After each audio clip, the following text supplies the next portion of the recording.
When you think of the staggering symbols that the Indians produced, I mean, the dancing Shiva, for example, we've never produced anything as comprehensive as this. The dancing Shiva, those little bronze statues, it is the Shiva with 4 arms dancing with 1 foot raised. And, well, I mean, I'll go into the details, they're really quite extraordinary.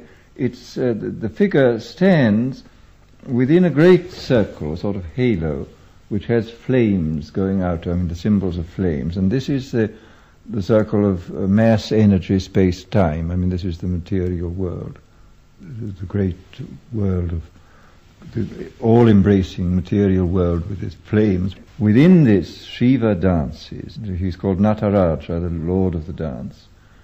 And he dances, he's everywhere in the universe. I mean, this is his dance. The manifestation of the world is called his lila, his play. It's, I mean, he sends his rain upon the just and the unjust, and he's not he's beyond good and evil, of course. It's all an immense manifestation of play. He has this long hair, which is the hair of the yogin, contemplative, and it streams out to the limits of the universe, you see. Therefore, this sort of yogic knowledge of this contemplation includes everything. He has 4 arms.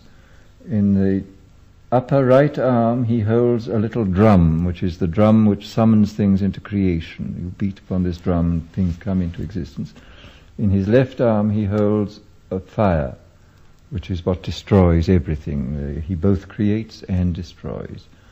His lower right hand is held up in this attitude, which means be not afraid, in spite of everything, it is all right.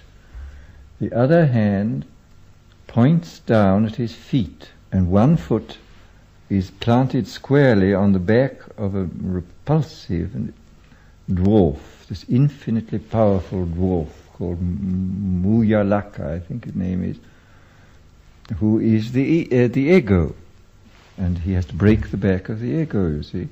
What he's really pointing at is the other foot, which is raised, and this means this foot is raised against gravitation and is the symbol of spiritual contemplation. The whole thing is there, you see. I mean, the world of space and time and matter and energy, the world of creation and destruction, the world of psychology. I mean, how do you get out of this? I mean, if you don't break the back of the ego, you're lost. And if you don't practice contemplation, there will be no liberation for you. I mean, we don't have anything remotely approaching such a comprehensive symbol, which is both cosmic and psychological and spiritual. I mean, it is really most unfortunate that we have such miserable symbols. It's part of the regular Hinduism, but it is specifically Shivaite. And then one of the manifestations, of course, is called Bhairava of Shiva, who is also dancing, but he dances in cemeteries. And I mean, to remind us that the dance of life isn't always very jolly. I mean, that he dances just as much in misery and death as in life and elation. I mean, this has to be accepted. And of course, again, it's only by the lifted foot that we can accept it.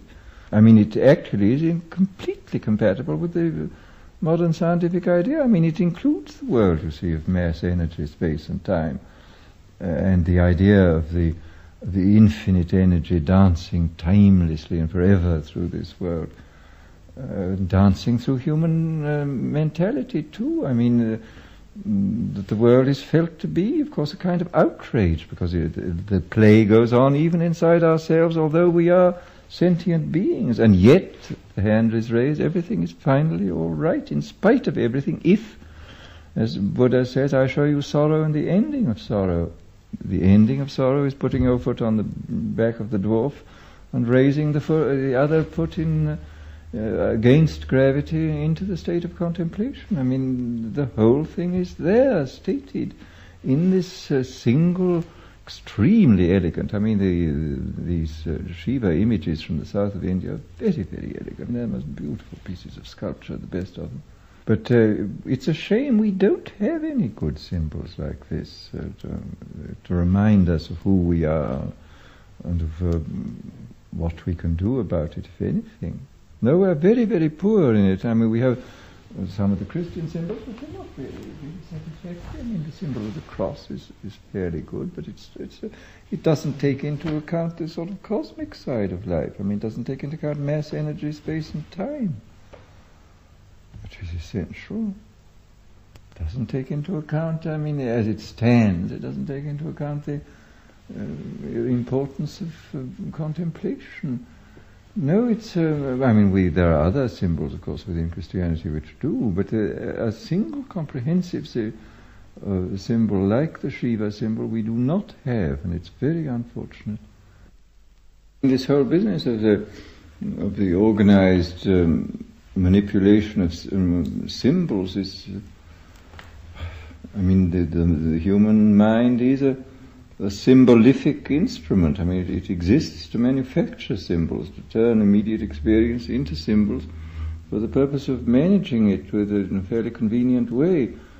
The question is, can we get on with fairly scientific symbols, realistic symbols, and then concentrate on the immediate experience? I don't know. I mean, I simply don't know whether this is possible as a sort of general